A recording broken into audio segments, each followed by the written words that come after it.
أعوذ بالله من الشيطان الرجيم. بسم الله الرحمن الرحيم. الحمد لله رب العالمين، والصلاة والسلام على أشرف الأنبياء والمرسلين وعلى آله وصحبه أجمعين، وبعد. أشهد أن لا إله إلا الله وحده لا شريك له، وأن محمدا عبده ورسوله، أرسله بالهدى ودين الحق ليظهره على الدين كله ولو كره المشركون.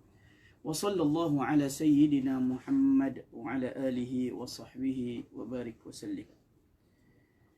Alhamdulillah, Allah Subhanahu wa taala memberikan kepada kita ruangan dan kesempatan dapat kita sama-sama berkumpul sekali lagi di ruangan maya ini dalam Facebook Live Jabatan Agama Islam Persekutuan Jawi. Tuan-tuan dan puan-puan, para hadirin sidang pendengar yang dirahmati dan dimuliakan oleh Allah Subhanahu wa taala. Jadi insya-Allah pada pagi ini kita akan sambung daripada pertemuan kita yang lepas dulu dalam 2 bulan atau sebulan yang lepas. Kita bertemu dan kita berbincang mengenai makna kalimah syahadah yang pertama, asyhadu an la ilaha illallah, dan sambungan pada makna kalimah syahadah yang kedua, asyhadu anna Muhammadar Rasulullah. Secara ringkasnya tuan-tuan dan puan-puan, dua kalimah syahadah ini, asyhadu an la ilaha illallah, asyhadu anna Muhammadar Rasulullah, ini adalah sebab ataupun pintu untuk seorang itu masuk ke dalam Islam, dalam agama Islam, untuk menganut Islam. Jadi kalau di pertemuan kita yang sebelum ini kita banyak berbincang mengenai makna kalimah syahadah yang pertama, asyhadu an la ilaha illallah, saya suka untuk masuk kepada perbincangan pada kali ini mengenai perbincangan masih menggunakan kitab yang dulu, Aqidah Islamiyah, berkaitan dengan makna kalimah syahadah yang kedua, asyhadu anna Muhammadar Rasulullah sallallahu alaihi wasallam, dan bersempena pula dengan bulan kelahiran baginda Rasulullah yang masih berbaki beberapa hari lagi. Tuan-tuan dan puan-puan yang dirahmati dan dimuliakan oleh Allah Subhanahu wa taala, bila kita lihat daripada kitab yang dikarang oleh seorang alim, Syekh Abdullah bin Husain bin Tahir, nama kitabnya Sulamul Mubtadi, ada di tangan saya dalam terjemahan bahasa Indonesia. Fadilatul Syekh Abdullah Ibn Husain bin Tahir ni, ulama Hadramaut daripada Yaman, dia membincangkan mengenai makna kalimah syahadah yang kedua, asyhadu anna Muhammadar Rasulullah. Dan kata Fadilatul Syekh dalam kitab ini, di antara perkara yang disampaikan, di antara perkara yang wajib kita imankan ketika mana kita menuturkan kalimah syahadah yang kedua, asyhadu anna Muhammadar Rasulullah sallallahu alaihi wasallam, adalah berkaitan dengan apa yang disampaikan oleh Nabi sallallahu alaihi wasallam. Di antara perkara-perkara yang disampaikan kepada kita oleh baginda Rasulullah sallallahu alaihi wasallam, di antaranya adalah satu perkara yang mungkin tuan-tuan ingat dalam satu hadis yang panjang yang disebutkan sebagai hadis Jibril, di mana Nabi sallallahu alaihi wasallam ditanya oleh Jibril apakah dia iman, mahiyat iman, dan Nabi sallallahu alaihi wasallam menjawab, al-iman an tu'mina billah wa malaikatihi wa kutubihi wa rusulihi wal yaumil akhir wa an tu'mina bil qadari khairihi wa syarrihi. Kata baginda Rasulullah sallallahu alaihi wasallam, yang bila kita sebut beriman, yang dikatakan keimanan adalah beriman dengan Allah dan malaikatnya dan kitabnya dan rasulnya dan hari kiamat ataupun hari akhirat, hari pengakhiran, dan yang terakhirnya adalah beriman dengan takdir khairihi wa syarrihi, baiknya dan buruknya. Jadi satu-satu kita akan bincangkan mengenai keimanan ini. Tuan-tuan dan puan-puan sidang pendengar yang dirahmati dan dimuliakan oleh Allah Subhanahu wa taala, bila kita sebutkan mengenai iman ni, ada dalam buku yang saya sebutkan tadi, Aqidah Islamiyah ni, dia duduk dalam pada muka surat 10. Bila kita katakan beriman kepada Allah, dulu kita sebut di pertemuan kita yang sebelum ini, di mana Imam Al-Ghazali rahimahullah, Imam Ghazali menyebutkan la tasihul ibadati illa ba'da ma'rifatil ma'bud. Tidak sah ibadah. Ibadah tidak menjadi sah illa ba'da ma'rifatil ma'bud, melainkan selepas daripada mengenali Tuhan yang disembah. Kita mengenal Tuhan. Sebab itu di antara perkara-perkara yang wajib kita pelajari adalah mengenai Allah Subhanahu wa taala, mengenai sifat yang wajib bagi Allah, sifat yang mustahil bagi Allah, sifat yang tidak layak bagi Allah Subhanahu wa taala. Di sana ada sebahagian sifat yang baik, ada sebahagian sifat yang buruk, ada sebahagian sifat yang mungkin baik pada manusia tapi tidak disandarkan kepada Allah Subhanahu wa taala. Yang disebut oleh Fadilatul Syekh Abdullah bin Husain bin Tahir dalam kitabnya Sulamul Mubtadi, dia kata Mausufun bi kulli kamalin munazzahun an kulli naqsin laisa kamithlihi syai' wa huwa as-sami'ul basir. Allah Ta'ala disifatkan dengan segala sifat kesempurnaan dan maha suci daripada segala sifat kekurangan. Tuan-tuan dan puan-puan, perlu diingati, mungkin saya dah sebut di pertemuan yang sebelum ini, sifat dia ada 3 jenis. Satu sifat yang menjadi kesempurnaan digunakan kepada Allah dan digunakan kepada makhluknya. Kesempurnaan. Contohnya macam contoh sifat-sifat kesempurnaan ini seperti mendengar, melihat, berkata-kata. Yang satu kelebihan, melihat adalah satu kelebihan daripada buta. Mendengar satu kelebihan daripada pekak. Dan berkata-kata satu kelebihan daripada yang bisu. Bukan kita kata, kita tidak menghina ataupun mengkritik orang yang ada sifat-sifat yang kurang. Cumanya kita nak sebut dia satu kelebihan. Dan sifat itu Allah Ta'ala itlaqkan kepada zatnya dalam Al-Quran. Contohnya macam mendengar dan melihat. Allah Ta'ala sebut wahuwa as-sami'ul basir. Dia maha mendengar lagi maha melihat. Maka sifat itu diitlaqkan kepada Allah seperti mana yang disebut dalam kaedah usul. Ma atlaqallahu ala nafsi atlaqnahu alaihi wa ma la fala.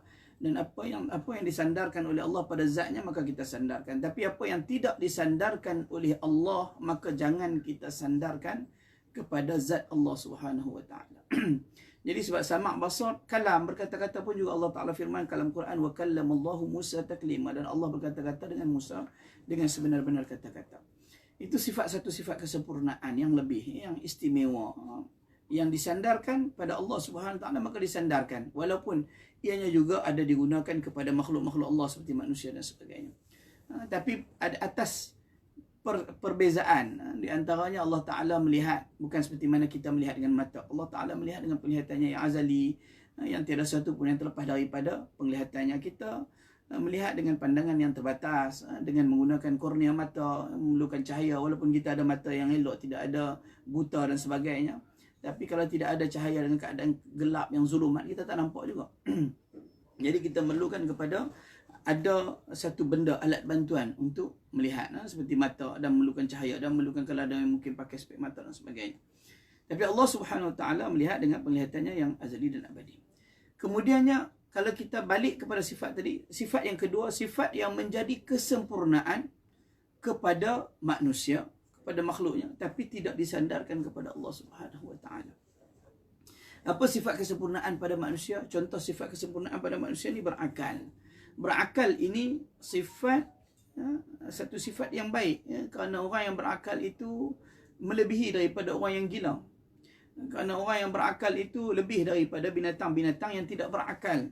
Tuan-tuan dan puan-puan yang dirahmati dan dimuliakan oleh Allah Subhanahu Wa Ta'ala. Bila kita sebut berakal, satu benda yang istimewa. Tapi kepada Allah tidak letakkan sifat berakal. Kerana apa? Kerana Imam An-Nasafi rahimahullahu ta'ala rahmatan wasi'ah, pengarang kitab tafsir An-Nasafi, menyebutkan wa minal mulhid ay yansiba lillahi aqlun. Di antara golongan-golongan mulhid, ciri-ciri mereka, golongan-golongan etis yang tidak ada agama, kalau kita nak kenal adalah mereka-mereka yang mengatakan Allah Ta'ala itu berakal. Jadi bila kata Allah berakal ni, dia sifat-sifat orang-orang yang etis, yang tidak mempercayai kewujudan Tuhan. Maka bagaimana pula dengan lawannya? Berakal, lawan kepadanya adalah gila. Bolehkah sandar kepada Allah? Oh, lagi tak boleh. Kalau berakal pun tak boleh, maka lawannya juga tak boleh. Jadi kalau kita tengok daripada sifat-sifat, ada contoh-contoh sifat yang lain. Contoh sifat subur, kahwin dapat anak, kahwin tak dapat anak, kahwin dapat anak orang kata subur, kahwin tak dapat anak orang kata mandul, contohnya. Tapi Allah Ta'ala telah firman dalam Quran Al-Azim, di mana Allah Ta'ala sebutkan dalam firman-Nya, lam yalid wa lam yulad. Allah Ta'ala tidak beranak dan tidak diperanakkan. Maka kita ketahui di sini bahawasanya Allah Subhanahu Wa Ta'ala tidak menyandarkan sifat itu kepadanya, bahkan tidak menyandarkan sifat yang lawan kepadanya. Maka tidak disandarkan kepada Allah Subhanahu Wa Ta'ala. Jadi ini sifat walaupun satu kesempurnaan, tapi ia hanya untuk manusia sahaja. Dia bukan untuk Allah Ta'ala. Kesempurnaan yang layak pada manusia, dan tidak disandarkan ia kepada Allah, serta lawannya juga tidak disandarkan kepada Allah Subhanahu Wa Ta'ala. Kemudian pergi kepada sifat yang seterusnya, bahagian yang ketiga. Bahagian pertama yang kesempurnaan lebih pada Allah, lebih pada manusia. Kedua, lebih pada manusia tapi tidak disandang kepada Allah. Ia untuk manusia sahaja. Ketiga, sifat yang menjadi kesempurnaan kepada Allah dan menjadi kejian kepada manusia. Apabila kita sandarkan kepada manusia, ia adalah untuk menghinanya. Tapi untuk Allah Ta'ala, untuk memuji Allah Subhanahu Wa Ta'ala. Di antaranya adalah sifat mutakabbir. Mutakabbir ni tuan-tuan, kalau kita buka terjemahan, kita dah sebut berapa kali. Bila kita buka terjemahan daripada bahasa Arab ke bahasa Melayu, dia akan nampak mutakabbir ini takabbur, ego, sombong, bongkok. Tuan-tuan dan puan-puan, sekiranya kita ada kawan, sahabat, yang mana sahabat kita ini dia seorang yang takabbur, yang riak, yang selalu bercakap-cakap besar, yang orang ego, takabur, sombong. Kalau kita bercakap kepada dia, kita kata kat dia, kamu ni takabur, wahai orang, kamu ni seorang yang bongkak, kamu seorang yang sombong, ego dan sebagainya. Apa yang kita tengok pada reaksinya? Dia marah. Jadi sifat ni satu sifat yang tak berapa molek, tak berapa comel, tak berapa elok untuk disandarkan kepada manusia pun. Kalau tak elok untuk disandarkan kepada manusia, maka bagaimana pula dengan Allah Subhanahu Wa Ta'ala? Jadi tuan-tuan, sifat mutakabbir ini kepada manusia maksudnya memang keji. Takabur, ego, sombong dan bongkok. Tapi di antara nama-nama Allah ada Al-Mutakabbir. Adakah kita katakan Allah Ta'ala takabur? Tak. Di situ apabila sifat ini apabila disandarkan kepada Allah, dia datang dengan maksud pujian. Kerana Allah bila meletakkan satu sifat pada zatnya untuk memujinya. Apa maksud mutakabbir? Maksudnya yang tidak ditimpakan sesuatu kepada miliknya melainkan apa yang dikehendaki oleh Allah Subhanahu Wa Ta'ala. Jadi kalau Allah menghendaki kepada miliknya suatu perkara, contohnya kita berusaha, contoh kita kata kita berusaha untuk berjaya, tapi Allah Ta'ala menghendaki kepada kita kegagalan. Kegagalan itu bukan maksudnya Allah Ta'ala tak suka kita berjaya, tak. Tapi Allah Ta'ala mungkin menyusun satu perkara yang lebih baik. Saya ingat lagi pesanan daripada beberapa guru kami dulu.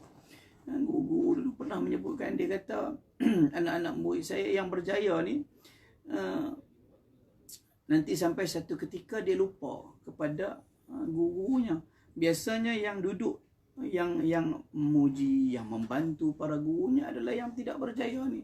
Yang duduk kat kampung, jumpa selalu, yang bantu sebagainya. Banding dengan yang berjaya ni dah pergi ke sana, ke sini, dah hilang.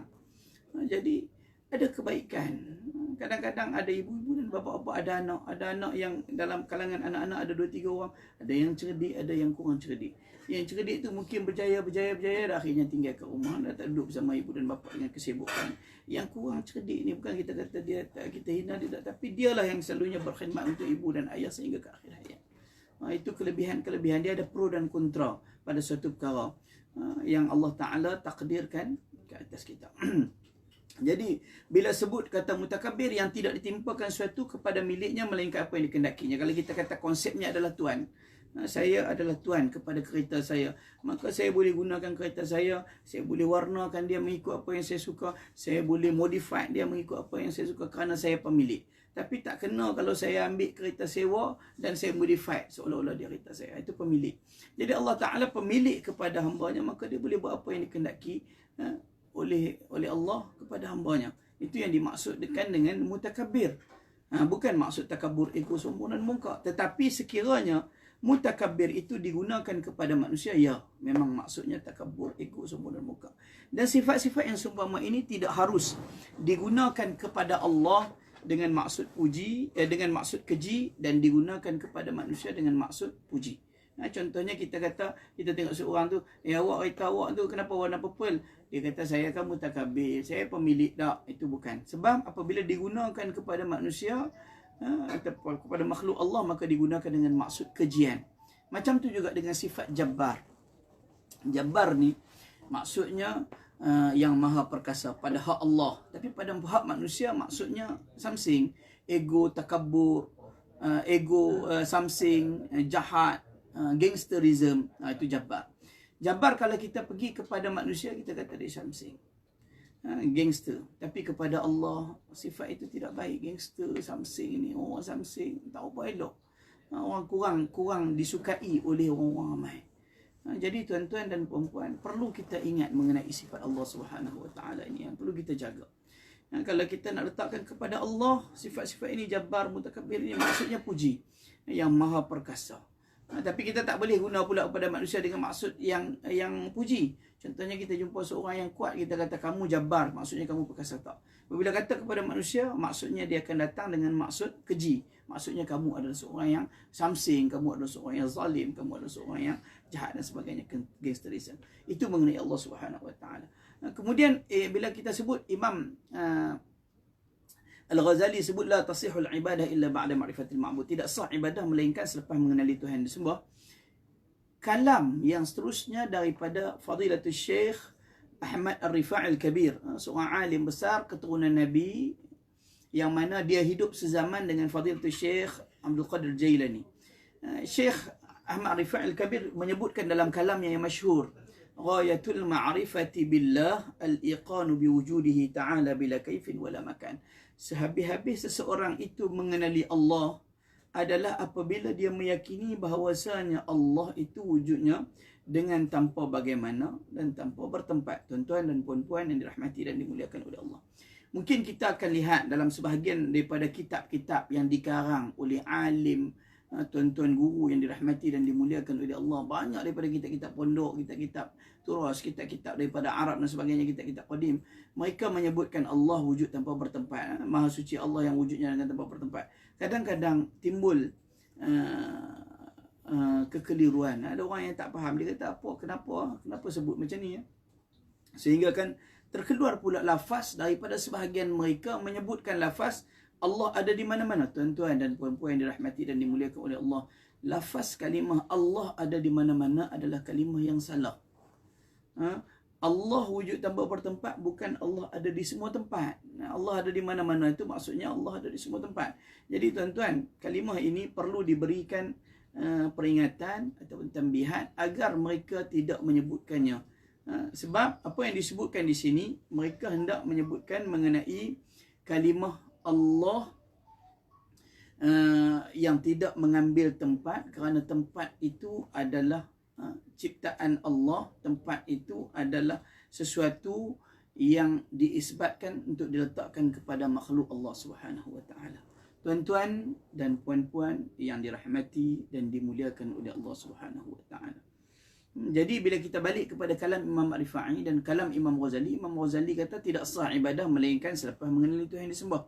Dan Imam Ahmad Ar-Rifa'i Al-Kabir tadi sebutkan ghayatul ma'rifati billah, sehabis-habis seorang mengenali Allah. Sebab Imam Ghazali kata nak sah ibadah kena Tuhan. Imam Ar-Rifa'i, cucu Nabi ini, dia telah menyebutkan kaedah untuk diterima ibadah itu apabila seorang itu meyakini Allah wujud dengan tanpa bagaimana, dengan tanpa bertempat. Jadi ini kalam satu perkara yang besar yang disebutkan oleh ulama-ulama Ahlussunnah wal Jamaah. Allahu mawjudun bila makan, Allah wujud tanpa bertempat. Disebut dalam bahasa Inggeris Allah exists without place. Disebut dalam bahasa Perancis Allah exists sans endroit. Disebut dalam bahasa Hindi Allah hinahi jagahu, dan berbagai bahasa lain yang disebut dalam kalimah yang sama menceritakan bahawasanya Allah ini tidak mengambil tempat, tidak diisbatkan kepadanya tempat, seperti mana yang disebut oleh imam kita, seorang alim yang faqih, semua kenal, yang merupakan menantu Nabi SAW, iaitu Sayyidina Ali karramallahu wajhah, dalam kalam-kalamnya, dalam kata-katanya, alladhi ayyana al-ain la yuqalu aina lah, yang mana menciptakan mana-mana itu, yang menciptakan tempat itu, maka tidak dikatakan kepadanya tempat, kerana Allah yang menciptakan tempat. Itu keimanan. Beriman yang pertama, beriman kepada Allah. Beriman yang kedua adalah beriman kepada malaikat. Tuan-tuan dan puan-puan yang dirahmati dan dimuliakan oleh Allah Subhanahu Wa Taala, bila kita sebutkan beriman kepada malaikat, malaikat ni satu makhluk Allah Subhanahu Wa Taala, yang mana malaikat-malaikat ini jumlahnya terlalu ramai. Dalam satu hadis, Nabi SAW menceritakan kepada kita dalam peristiwa Isra' dan Mi'raj. Ini kita balik kepada peristiwa Isra' dan Mi'raj yang berlaku pada bulan Rajab. Isra' dan Mi'raj, Nabi SAW kata dia pergi ke langit ketika mana dia melihat keajaiban alam-alam yang tinggi di langit. Di antaranya Nabi SAW dia melihat Baitur Rahmah, dia punya yang Kaabah di atas langit. Kata Nabi SAW, di sana malaikat akan masuk untuk tawaf di kelilingnya setiap hari 70,000 malaikat, dan selepas keluar daripada tawaf itu malaikat tidak akan kembali lagi. Menunjukkan jumlah malaikat yang terlalu ramai. Kita dah pergi ke Mekah, orang kita telah pergi Mekah dalam satu jangka masa yang banyak. Kalau kadang-kadang yang sekali pergi tu 5-6 kali tawaf, yang mana setiap satu kali tawaf tu 7 pusingan dan sebagainya. 5-6 kali tawaf. Ada yang dah, kalau kita kira pusingan tawaf yang dibuat termasuk dengan tawaf umrah, tawaf wajib, tawaf haji, tawaf sunat dan sebagainya, berapa puluh ribu kali dah mungkin, setiap seorang-seorang tu. Jadi tuan-tuan dan puan-puan yang dirahmati dan dimuliakan oleh Allah, Nabi kata setiap hari di Baitur Rahmah sana, di langit itu akan ada 70,000 malaikat yang datang untuk tawaf di sekelilingnya setiap hari. Dan selepas pada itu keluarnya mereka tidak kembali lagi. Maksudnya sampai kiamat. Banyaknya malaikat, jumlah para malaikat. Tapi walau bagaimanapun yang wajib diketahui itu 10. Seperti mana yang kita maklum. Jibril, Mikail, Israfil dan sebagainya lagi. Dan malaikat ini adalah makhluk-makhluk Allah yang mana jisim mereka, badan mereka itu berjisim latif. Latif ni satu yang tidak dapat dipegang oleh tangan. Dan mereka ini ciptakan daripada cahaya, bukan daripada api seperti mana yang sering disebutkan oleh sebahagian daripada insan. Ada orang kata Iblis kana tausul malaika. Iblis adalah daripada malaikat-malaikat yang terbaik. Tuan-tuan dan puan-puan, bila kita tengok dalam Al-Quran, Allah Ta'ala berfirman, fasajadu illa iblis kana minal jinni fafasaqa an amri rabbih. Maka semuanya sujud kecuali iblis yang berasal kana minal jin, yang berasal daripada kelompok jin. Iblis bukan daripada kelompok malaikat, tuan-tuan dan puan-puan yang dirahmati dan dimuliakan oleh Allah. Dan iblis, Allah Ta'ala firmankan dalam Quran, fasajadu illa iblis aba wastakbara wa kana minal kafirin. Maka semuanya sujud kecuali iblis yang aba, yang tak nak, wastakbar, dan takabbur, dan yang terdiri daripada kalangan kafir. Tuan-tuan dan puan-puan, bila kita sebut iblis, takabbur dan sebagainya, tengok kepada malaikat. Allah Ta'ala firman, alaiha malaikatun ghiladun syidad la ya'suna Allah ma amarahum wa yaf'aluna ma yu'marun. Di atas manusia neraka itu ada malaikat-malaikat yang syidad, yang mana mereka itu, para malaikat itu, la ya'suna Allah ma amarahum, mereka tidak pernah melakukan maksiat kepada Allah, wa yaf'aluna ma yu'marun, dan mereka hanya melakukan apa yang diperintahkan oleh Allah ke atas mereka. Jadi perlu kita ingat dan kita ketahui bahawasanya malaikat-malaikat ini makhluk-makhluk yang juga maksum, makhluk-makhluk yang terpelihara, bukan lelaki dan bukan perempuan. Mereka ini tidak bernafsu, dan mereka ini diciptakan daripada cahaya, bukan seperti mana iblis yang diciptakan daripada api.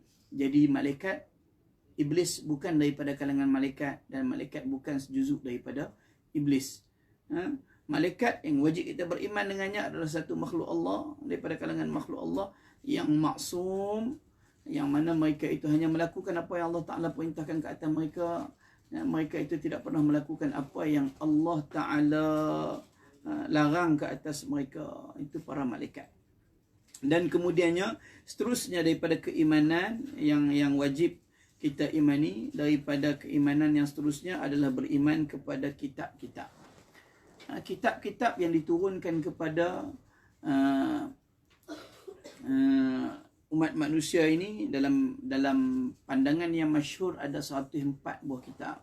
Tetapi yang wajib kita ketahui 4 buah kitab yang masyhur, iaitu satu kitab Zabur yang diturunkan kepada Nabi Daud alaihissalam, kemudiannya Taurat yang diturunkan kepada Nabi Musa alaihissalam, kemudian Injil yang diturunkan kepada Nabi Isa alaihissalam, dan kemudiannya Al-Quran yang diturunkan kepada baginda Rasulullah sallallahu alaihi wasallam. Ini 4 kitab yang masyhur yang kita tahu. Tapi dalam satu pandangan yang kuat mengatakan bahawasanya ada 104 buah kitab yang pernah diturunkan. Di antaranya ada juga yang suhuf yang diturunkan kepada Nabi Ibrahim Al-Khalil dan sebagainya. Tuan-tuan dan puan-puan yang dirahmati dan dimuliakan oleh Allah Subhanahu wa taala, apabila turunnya Al-Quran yang diturunkan juzuk sedikit demi sedikit, syai'an fa syai'an, tidak seperti mana yang disebutkan oleh golongan-golongan yang sesat yang mengatakan bahawasanya seperti mana Syiah yang mengatakan bahawa Al-Quran itu diturunkan sejumlah terus direct seketul. Itu golongan Syiah kata. Itu di antara kesesatan yang dibuat oleh golongan-golongan ini. Jadi ianya menyalahi daripada apa yang disebutkan melalui lisan baginda Rasulullah sallallahu alaihi wasallam. Dan apabila diturunkan Quran, habis sempurna penurunan Al-Quran, maka tiada lagi kitab selepas daripadanya, dan kitab-kitab yang terdahulu. Pasal pada hari ini kadang-kadang ada yang mendakwa saya jumpa kitab yang asal, yang ini telah berusia 1,000,000 tahun, 1,000 tahun, 14,000 tahun dan sebagainya lagi. Mereka sebut, oh ini dah lama dah ni kitab ni. Jadi kita jumpa kitab Injil yang asal, kita jumpa kitab Taurat yang asal. Contohnya, kitab-kitab ini tidak digunakan lagi apabila telah diturunkan Al-Quran, walaupun benar itu adalah kitab yang asal, tetapi isi yang diambil adalah daripada Al-Quran. Tak ada nak kata saya nak balik kepada apa yang terkandung dalam perintah-perintah dalam Injil ataupun Taurat ataupun sebagainya. Tidak, tuan-tuan. Kerana apabila telah diturunkan Quran, maka wajib untuk beriman dengan apa yang diturunkan, iaitu Quran. Dan seterusnya beriman kepada para rasul. Berapakah jumlah para rasul ini? Dalam satu hadis menyebutkan jumlah para rasul. Riwayat Ibn Hibban, Nabi SAW ditanya. Nabi telah ditanya jumlah para nabi. Kata satu soalan kepada Nabi, ya Rasulullah, kam kana adadul anbiya? Wahai Rasulullah, berapakah jumlah para nabi? Maka baginda Rasulullah SAW menjawab, jumlah para nabi itu mi'atun wa arba'un wa 20 alfan. Itu kaedah orang Arab cakap 100 dan 4 dan 20,000. Maksudnya 124,000 orang para malaikat, para nabi itu.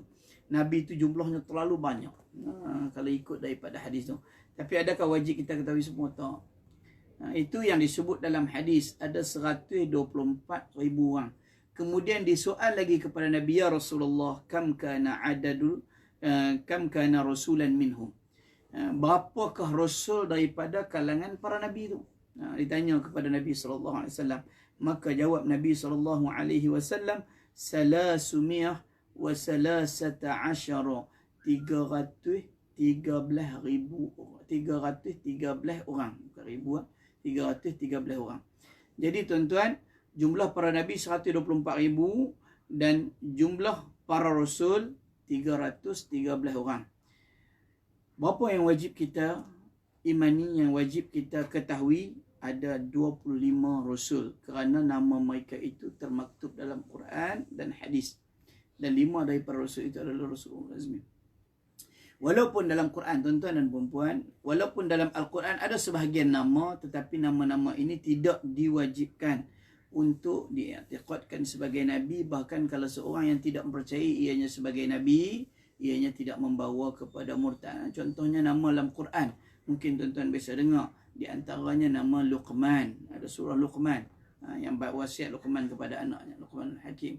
Dan kemudiannya ada di antara yang termaktub dalam Al-Quran, di mana Allah Ta'ala berfirman, وَقَالَتِ الْيَهُودُ عُزَيْرُ بْنُ اللَّهِ. Yahudi berkata Uzair anak Allah. Uzair ini adalah seorang, ada sebahagian daripada ulama mengatakan dia adalah ulama, ada sebahagian daripada ulama mengatakan dia adalah seorang nabi, dan ada sebahagian daripada ulama mengatakan dia ni adalah seorang rasul ataupun para wali. Kemudian dalam Quran juga ada nama-nama yang lain, beberapa nama yang lain yang disebutkan. Tapi bila nama-nama itu tidak disepakati sebagai nabi, maka apabila seorang itu tidak beriman bahawa ianya sebagai seorang nabi, tidak menyebabkan kepada terkeluar pada Islam. Tetapi 25 rasul yang telah disepakati, telah diijmakkan ianya sebagai rasul dan nabi, maka wajib diimani dan wajib diketahui dan wajib beriktikad bahawasanya ianya sebagai nabi. Sekiranya seorang itu menolak ianya sebagai nabi, maka hukumnya terkeluar daripada Islam. Kemudian dalam hadis tadi disebutkan, man kana awwaluhum wa man kana awwaluhum, siapakah yang pertama daripada para nabi itu? Maka jawab Nabi SAW, Adam. Nabi yang pertama adalah Adam. Tuan-tuan dan puan-puan, di sini jelas bahawasanya nabi yang pertama yang diutuskan oleh Allah Subhanahu wa taala adalah Adam.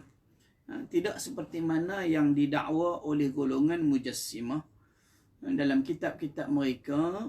bahawasanya Nabi yang pertama adalah Nabi Nuh. Ini tuan-tuan kena ingat. Pasal ada golongan yang mendakwa bahawa Nabi yang pertama adalah Nuh. Maka bagaimana dengan Adam? Maka bagaimana dengan Nabi Idris alaihissalam?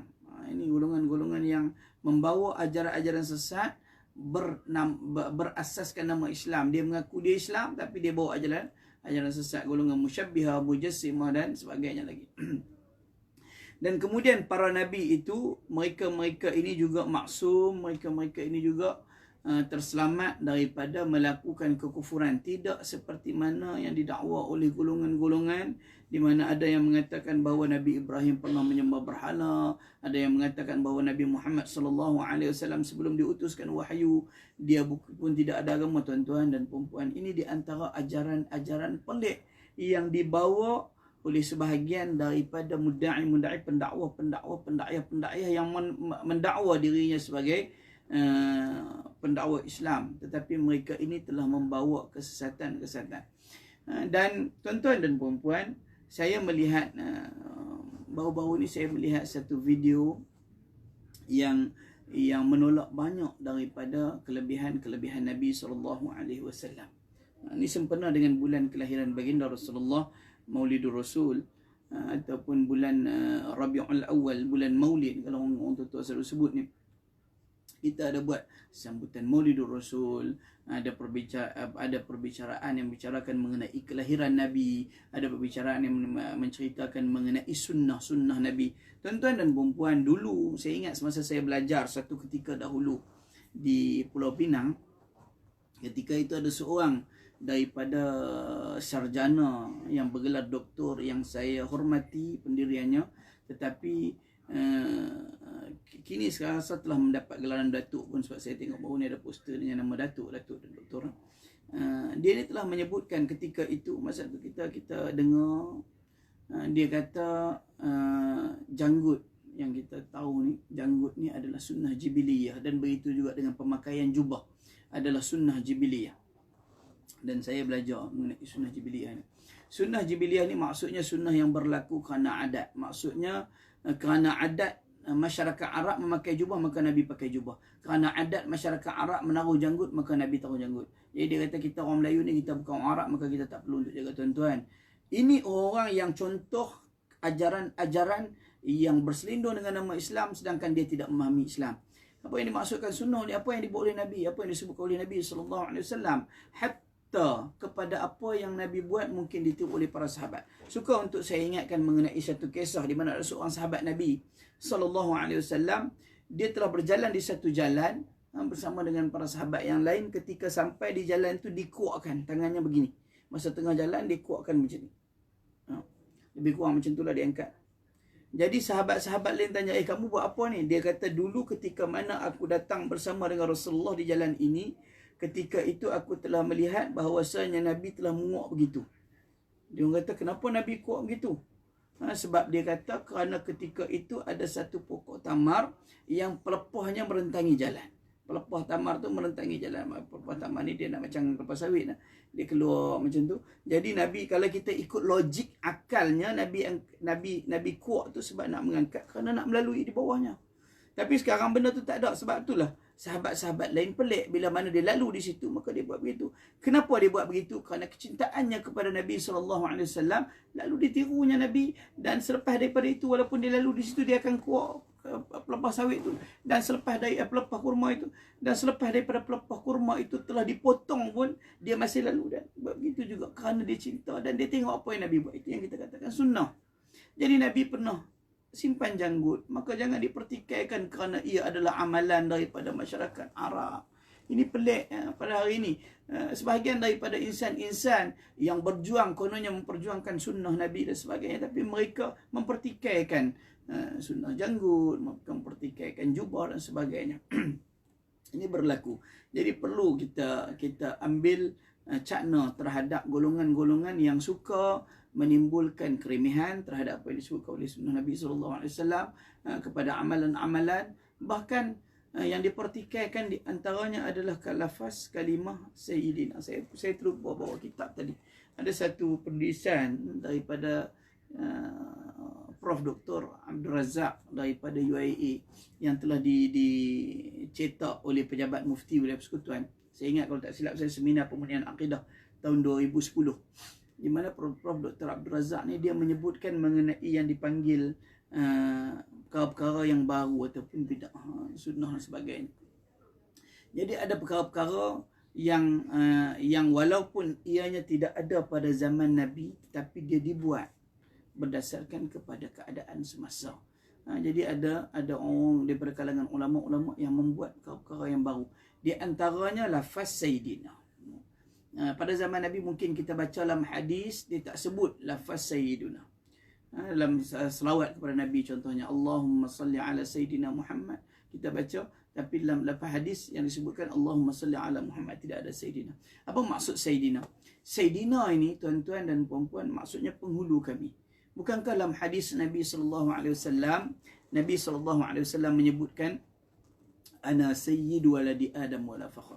Aku adalah penghulu kepada anak Adam dan ini bukan untuk bangga, tapi nak cerita nikmat yang Allah Ta'ala bagi kepada Nabi adalah menjadikan dia penghulu kepada sekalian anak Adam. Jadi kita baca Allahumma salli ala Sayyidina Muhammad. Asalnya yang disebut oleh Nabi Allahumma salli ala Muhammad. Ya Allah Tuhan kami berilah kemuliaan kepada Nabi kami Muhammad, kepada Muhammad. Ditambah oleh para ilmuwan, bukan saya tambah, bukannya para orang leke-leke tambah, yang tambah tu alif faqih. Berdasarkan kepada situ dia kata ya Allah Tuhan kami berilah kemuliaan kepada penghulu kami Muhammad Sayyiduna. Tapi ada petikat Sayyidina ni tak boleh ditambah kerana ia melebih-lebih kerana sebagainya lagi. Jadi bila kita tengok Prof UIA Dr. Abdul Razak ni sebut, barulah kita boleh tunjuk ini tuan-tuan, orang alim di antara orang-orang yang boleh diambil kalamnya kerana dia juga seorang sarjana di UIA. Jadi dia juga menyebutkan mengenai keharusan untuk menggunakan kalimah Sayyiduna Muhammad, terutama bulan-bulan kelahiran Nabi SAW ini. Dan ada peringatan-peringatan yang lain. Kemudiannya bila kita sebutkan yang seterusnya, beriman kepada hari kiamat ataupun hari akhirat. Hari penghitungan amalan manusia yang bermulanya dengan tiupan trompet atau mereka kata sangkakala dan sebagainya. Bermulanya dan berakhirnya apabila ahli syurga berada dalam syurga dan ahli neraka berada dalam neraka. Di sana juga ada perbahasan. Setiap satu-satu ni dia ada perbahasan-perbahasan yang timbul daripada kelompok-kelompok yang mendakwa dirinya sebagai seorang pendakwa Islam yang nak menimbulkan kekacauan pada pemikiran umat Islam. Hatta dengan hari kiamat ini. Ada sebahagian daripada mereka mengatakan bahawa syurga dan neraka itu binasa. Ada sebahagian daripada mereka mengatakan neraka binasa. Dan saya ingat bila kita sebutkan mengenai ini, dalam Quran Allah Ta'ala berfirman khalidina fiha abada. Mereka akan kekal dalam keduanya buat selama-lamanya. Dalam syurga dan neraka. Dia tak akan datang seperti mana yang didakwa oleh sebahagian golongan. Dia kata nanti yang syurga akan kekal tapi neraka akan binasa. Ini golongan-golongan sesat. Mereka kata ahli-ahli neraka tetap akan masuk dalam syurga juga. Wal'iyazubillah. Ini menyalahi apa yang disebutkan oleh Allah Subhanahu Wa Ta'ala firman-Nya khalidina fiha abada. Dan ini disebutkan oleh beberapa orang daripada yang mendakwa dirinya sebagai tokoh ilmuwan Islam, tetapi mereka menyalahi daripada apa yang disebutkan dalam Al-Quran dan juga hadis Nabi SAW. Dan yang terakhir mengenai rukun iman, sebab kita cuba untuk ringkas-ringkaskan dalam bicara mengenai iman. Beriman kepada qadar. Dalam hadis Nabi SAW disebut wa antu'mina bil qadari khairihi wa syarrihi. Beriman kepada qadar, baiknya dan buruknya. Tuan-tuan dan puan-puan, kalau kita tengok daripada apa yang kita belajar di rukun iman, yang terakhir dia sebut beriman kepada qada dan qadar. Tapi dalam hadis dia tak sebut qada. Bukan kita tersalah tak, cuma kita nak sebutkan apa yang perlu pada beriman kepada qadar ni. Beriman kepada, dalam hadis sebut wa antu'mina bil qadari khairihi wa syarrihi, dan kamu beriman dengan takdir Allah, baiknya dan buruknya. Tapi dalam yang kita pula kita sebut beriman dengan qada dan qadar, cuma baiknya dan buruknya hilang. Itu yang jadi masalah sikit. Bukan daripada huraian para ilmuwan kita, alhamdulillah, cumanya daripada sudut supaya kita tidak terlepas pandang. Takdir baik dan buruk diciptakan oleh Allah Subhanahu wa taala. Sebab itu dalam hadis disebut wa an tu'mina bil qadari khairihi wa syarrihi. Jangan sampai satu ketika ada yang mengatakan yang baik sahaja daripada Allah tapi yang buruk itu daripada syaitan. Sebab dia daripada golongan-golongan Mu'tazilah, mereka mengatakan yang menciptakan kebaikan adalah Allah, tetapi yang menciptakan keburukan adalah syaitan. Yang ni yang menimbulkan masalah dan dibawa ke kalangan masyarakat, yang mana masyarakat memahami bahawasanya Allah Ta'ala tidak menciptakan langsung keburukan-keburukan itu. Sebaliknya yang menciptakan keburukan itu adalah iblis-iblis ataupun bagai-bagai lagi. Dan dalam golongan-golongan Mu'tazilah, dia ada pecahannya, seingat saya 22 kelompok daripada kelompok Mu'tazilah. Ada yang mengatakan Allah Ta'ala menciptakan manusia dan manusia yang menciptakan perbuatannya. Manusia diciptakan oleh Allah, tetapi perbuatan-perbuatannya baik dan buruk diciptakan oleh manusia. Ada yang mengatakan Allah menciptakan niat-niat manusia dan niat-niatnya, manakala perbuatan-perbuatan ikhtiar yang menggunakan tangan dan kakinya adalah dengan perbuatan manusia itu sendiri, bukan daripada Allah. Ada pula daripada kelompok yang mengatakan bahawasanya Allah Ta'ala menciptakan kebaikan, tetapi keburukan-keburukan diciptakan oleh iblis. Ada pula yang mengatakan bahawa Allah menciptakan kebaikan, dan yang menimbulkan kekeliruan sikit. Dia kata manusia yang menciptakan keburukan-keburukan. Dan akhirnya ada yang bawa yang baik datang daripada Allah, yang buruk datang daripada saya. Kita tahu ada orang daripada kalangan ilmuwan kita juga menyebutkan perkara ini dengan niat bahawasanya untuk menyebutkan Allah Ta'ala itu tidak menyukai keburukan-keburukan. Tapi bila kita balik kepada hadis, beriman dengan qadar takdir khairihi wa syarrih, baiknya dan buruknya. Tuan-tuan dan puan-puan sidang pendengar yang dirahmati dan dimuliakan oleh Allah.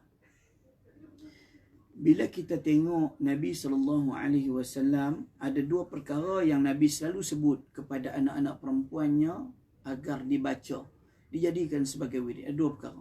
Yang pertama, Masya Allahu kana wa ma lam yasha' lam yakun. Apa yang dikehendaki oleh Allah pasti berlaku, dan apa yang tidak dikehendaki oleh Allah tidak akan berlaku.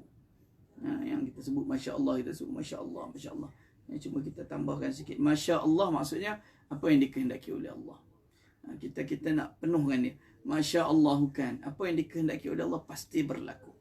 Jadi tuan-tuan dan puan-puan, bila kita sebut apa yang dikehendaki oleh Allah pasti berlaku, kita usaha, tetapi yang akan merealisasikan adalah Allah Subhanahu Wa Taala. Wa ma lam yasha' lam yakun. Apa yang tidak dikehendaki oleh Allah tidak akan berlaku. Kita usaha, tapi kalau Allah Taala tidak menghendaki ianya berlaku, maka ianya tidak akan berlaku. Nabi selalu suruh anak dia baca Masya Allah kan wa ma lam yasha' lam yakun, satu. Dan kemudiannya kalimah yang kedua yang kita pun tahu, ramai orang tahu, la haula wa la quwwata illa billah. La haula quwwata illa billah, seperti mana yang datang dalam hadis yang diriwayatkan daripada Abu Ya'la. Maksudnya la haula an ma'siyatillah illa bi'ismatillah wa la quwwata an ta'atillah illa bi'aunillah. Tiada daya upaya dalam melakukan sesuatu maksiat kepada Allah melainkan ianya berlaku dengan pemeliharaan Allah. Maksiat yang kita buat, Allah Ta'ala membiarkan, membenarkan ianya berlaku, maka ia berlaku. Sebab itu kita nak sebut balik kepada tadi, Allah Ta'ala yang mentakdirkan baiknya dan buruknya.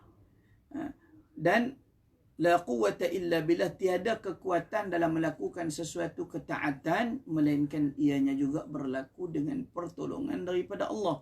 Jadi kita nak buat satu kebaikan, kita nak sembahyang, kita nak berpuasa, kita nak melakukan satu ketaatan, ianya juga berlaku dengan pertolongan daripada Allah. Jadi kita kena ucapkan syukur, alhamdulillah. Sebab tu syukur ni dia ada tiga, tuan-tuan dan puan-puan yang dirahmati dan dimuliakan oleh Allah. Ada syukur yang wajib, ada syukur yang sunat, dan ada syukur yang harus. Syukur yang sunat, yang biasanya kita dapat rezeki, kita sebut alhamdulillah. Ada syukur yang harus, yang macam kita ucap terima kasih kepada orang. Orang bagi satu benda, ucap terima kasih. Tapi sebenarnya siapa yang menggerakkan dia untuk memberikan benda itu kepada kita? Allah Subhanahu Wa Taala.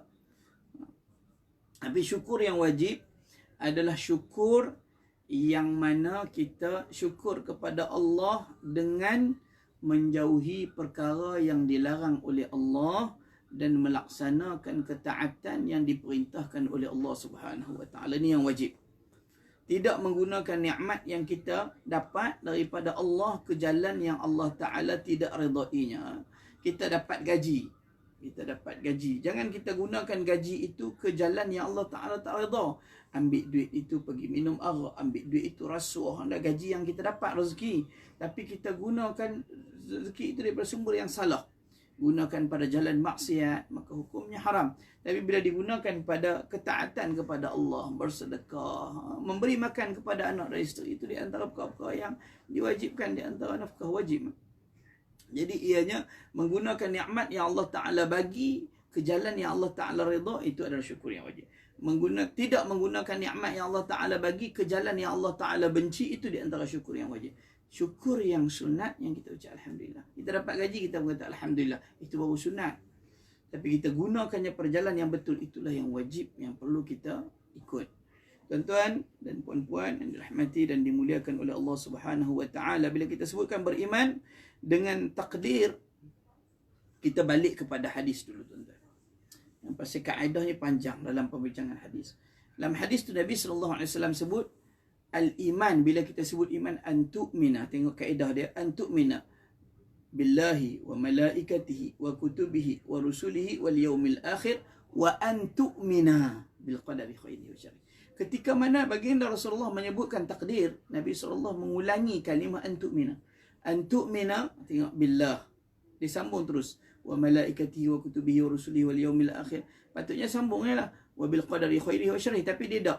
Ketika mana nak menyebutkan mengenai takdir, Nabi mengulang sebut wa antu'mina billahi wa malaikatihi wa kutubihi wa rusulihi wal yaumil akhir wa antu'mina bil qadari khairihi wa syarrihi. Bila Nabi ulangan sebut dalam kaedah Arab, bila ada berlaku pengulangan, yufidu ta'kid, memberi penekanan. Maksudnya Nabi memberi penekanan kepada masalah takdir dan beriman dengan takdir Allah, khairihi wa syarrihi. Sebab kadang-kadang ni berlaku penafian kepada takdir secara directly, tanpa sedar.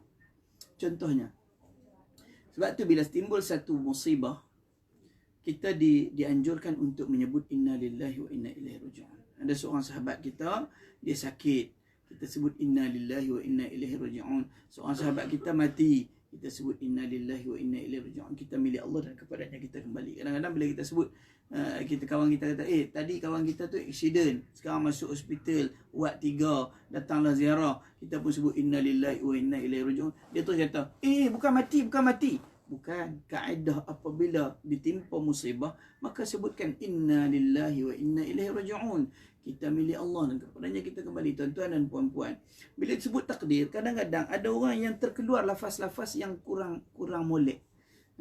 Macam contohnya, si fulan meninggal dunia, meninggalkan isterinya dan anak-anaknya yang masih kecil. Kemudian terlafaz kalimah yang saya dengar, lafaz kalimah yang mereka kata kesian, kecil-kecil lagi dah jadi yatim, kesian, dah meninggal dah, sedangkan anak-anak masih kecil. Tuan-tuan, Allah Ta'ala bila mentakdirkan sesuatu, ada hikmah yang Allah Ta'ala jadikan untuk pada satu musibah itu. Sebab tu Nabi SAW menyebutkan dalam kalamnya, man yuridillahu bihi khair yabtali. Seorang yang Allah Ta'ala nak bagi kebaikan kepadanya, Allah Ta'ala akan bagi ujian, Allah Ta'ala akan bagi bala.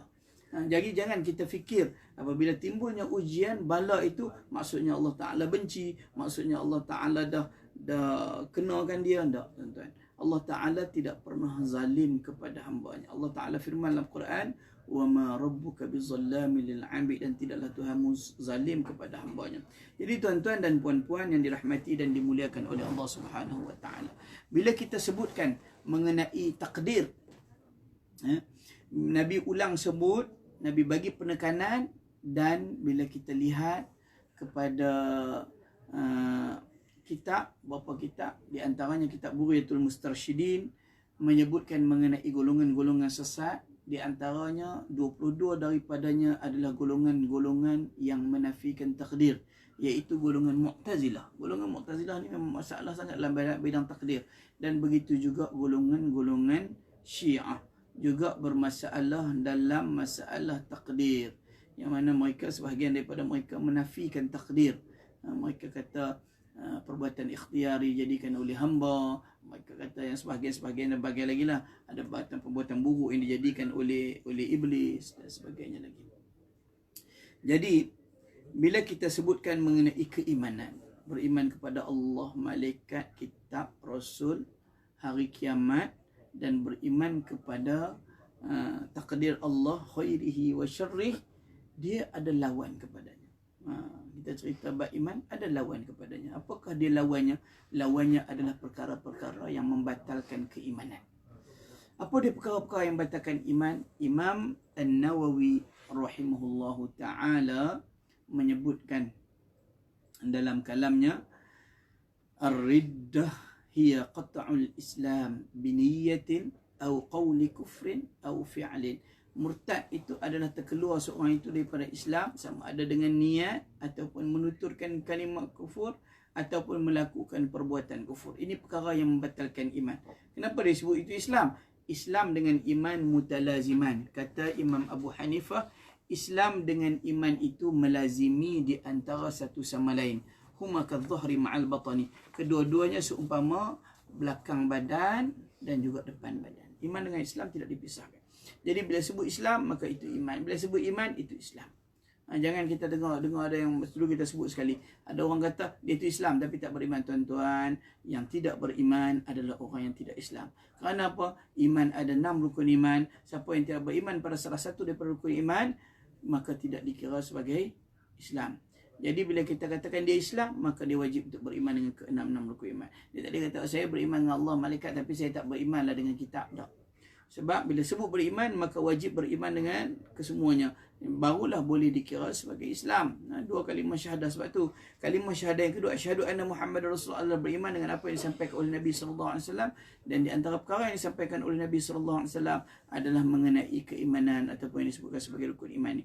Apa yang membatalkan iman tadi ada 3. Berlaku sama ada dengan i'tiqad di dalam hati, ada yang berlaku dengan tutur kata, dengan lidahnya dituturkan, dan ada juga yang berlaku dengan perbuatan. Allah Ta'ala firman dalam Al-Quran, وَلَقَدْ قَالُوا كَلِمَةَ الْكُفْرِ وَكَفَرُوا بَعْدَ إِسْلَامِهِمْ.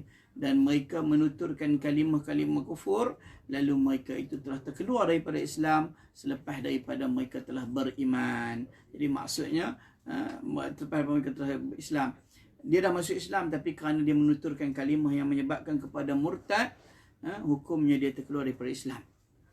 Jadi perkara-perkara ini perlu diberi peringatan. InsyaAllah sekiranya kita ada masa, di lain pertemuan kita akan sebutkan mengenai perkara yang membatalkan iman ini ataupun yang dipanggil murtad ini. Tapi kata Imam An-Nawawi Al-Bantani, Syekh Nawawi Al-Bantani dalam kitabnya terjemahan kepada kitab Sulamut Taufiq, dia kata وَقَدْ كَسُرَ فِي هَذَا الزَّمَانِ التَّسَاهُلُ فِي الْكَلَامِ حَتَّى إِنَّهُ يَخْرُجُ مِنْ بَعْضِهِمْ أَلْفَاظٌ تُخْرِجُهُمْ عَنِ الْإِسْلَامِ وَلَا يَرَوْنَ ذَلِكَ ذَنْبًا فَضْلًا عَنْ كَوْنِهِ كُفْرًا وَالْعِيَاذُ بِاللَّهِ تَعَالَى. Dan sesungguhnya telah banyak pada masa ini, pada zaman ini, zaman kita, at-tasahulu fil kalam, orang yang suka bermudah dalam percakapan. Hatta annahu yakhruju min ba'dihim, sehingga kan sesungguhnya telah terkeluar daripada sebahagian mereka itu alfaz, lafaz-lafaz tukhrijuhum 'anil Islam, yang telah mengeluarkan mereka daripada Islam. Wala yarawna dhalika dhanban fadlan 'an kaunihi kufran, dan mereka tak rasa berdosa. Dia rasa biasa, tak ada apa-apa pun. Fadlan 'an kaunihi kufran wal 'iyadzu billah. Bahkan sebenarnya kalimah itu telah menyebabkan mereka itu terkeluar daripada Islam. Tuan-tuan dan puan-puan, perlu kita ambil berat dalam masalah ini untuk mengelakkan daripada perkara yang disebut sebagai terkeluar daripada Islam ini. Saya pernah membaca satu kitab, satu penulisan yang dikarang oleh Dr. Anwan Singh, Murtad Tanpa Sedar. Dan saya ingat dalam versi Indonesia pun ada Kafir Tanpa Sadar, begitu lebih kurangnya. Jadi tuan-tuan, Allah Ta'ala firman dalam Al-Quran, وَلَئِنْ سَأَلْتَهُمْ, dalam firmannya, وَلَئِنْ سَأَلْتَهُمْ لَيَقُولُنَّ كُنَّ نَخُوضُ وَنَلْعَبُ قُلْ أَبِاللَّهِ وَآيَاتِهِ وَرَسُولِهِ كُنْتُمْ تَسْتَهْزِئُونَ لَا تَعْتَذِرُوا قَدْ كَفَرْتُمْ بَعْدَ إِيمَانِكُمْ. Kalau kamu tanya kepada mereka itu, maka mereka akan menjawab, kami hanya bersenda gurau. Maka katakan kepada mereka, wahai Muhammad, abillahi, adakah dengan Allah, wa ayatihi, dan ayat-ayatnya, wa rasulihi, dan rasul-rasulnya, kuntum tastahzi'un, kamu mempermain-mainkan. La ta'tadhiru, Allah Ta'ala firman kepada Nabi agar sampai kepada kita, la ta'tadhiru, tiada maaf bagimu. Qad kafartum ba'da imanikum, sesungguhnya kamu telah kafir selepas daripada kamu beriman. Jadi tuan-tuan dan puan-puan, keimanan perlu dijaga. Jangan mendustai satu perkara yang disebutkan daripada hadis-hadis Nabi sallallahu alaihi wasallam, daripada Al-Quranil Azim. Dan kita lihat banyak pada hari ini mereka-mereka yang berdusta atas nama agama. Aqulu qawli hadza wa astaghfirullahal azim li wa lakum wa lisairil muslimin wal muslimat fastaghfiruhu innahu wal ghafurur rahim. Mana-mana yang baik itu datang daripada Allah, yang buruk itu juga datang daripada Allah. Mengambil asbab daripada kelemahan diri saya sendiri. Mana-mana yang menyinggung hati dan rasa tuan-tuan dan puan-puan, saya mengampun dan maaf. Marilah sama-sama kita mengambil keberkatan daripada kalam baginda Rasulullah sallallahu alaihi wasallam, di mana baginda Rasulullah pernah menyebutkan dalam kalamnya, afdalu ma qultu ana wan nabiyyuna min qabli la ilaha illallah. Kata baginda Rasulullah sallallahu alaihi wasallam, semulia-mulia kalimah yang aku dan nabi-nabi sebelumku sebutkan adalah kalimah la ilaha illallah. Kita ambil keberkatan daripada kalam ini. Kita kata baginda Rasulullah ini, kita sama-sama bertahlil kalimah la ilaha illallah, kalimah mulia, sebaik-baik kalimah, sebesar-besar kalimah, seberat-berat kalimah di sisi Allah Subhanahu wa taala. Kalimatut tauhid, la ilaha illallah, kita sebut 3 kali, kita tahlilkan, kemudian kita selawat kepada Nabi sallallahu alaihi wasallam. La ilaha illallah, la ilaha illallah, la ilaha illallah. Kita selawat kepada Nabi, memuliakan baginda Rasulullah, bangga, gembira dengan kelahiran baginda yang menjadi asbab kepada kita semua mendapat manfaat, mendapat rahmat kepada kita sekalian alam. Allahumma salli ala Sayyidina Muhammad wa ala alihi wa sahbihi wa barik wa sallim. Wassalamualaikum warahmatullahi wabarakatuh. Walhamdulillahirabbil alamin.